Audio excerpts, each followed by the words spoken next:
Špeciálny nástroj mám na túto strechu. Nie? Ahojte priatelia, dneska si spoločne namontujeme navigáciu CAC Nauga 10 do traktora Zetor a poďme sa na to spoločne pozrieť. Dnes sme montovali v obci Slažany, konkrétne do traktora Zetor 16145. Takto vyzeral traktor pred samotnou montážou a ako prvé sme sa pustili do samotnej strechy. Špeciálny nástroj mám na túto strechu. Pretože to zbrusovať, že by zase nehrdzavela strecha. Už vidím aj fakt. Lebo aj, neviem jak je hrubá tá strecha, ale keď vidím ten milimetrový plech, tak... Nie?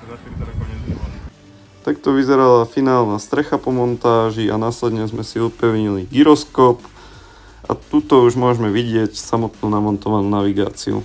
Následne sme zákazníka zaškolili a vrhli sme sa rovno na vytváranie hranice a taktiež ABčkovej čiary. Po vytvorení sa zákazník rozhodol vyskúšať si navigáciu a ja som sa vrhol na natáčanie týchto záberov.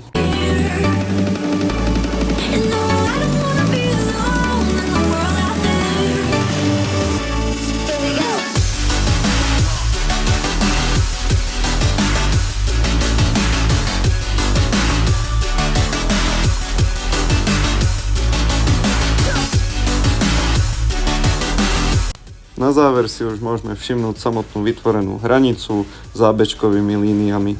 Ak sa ti dnešné video páčilo, tak nezabudni hodiť like a follow.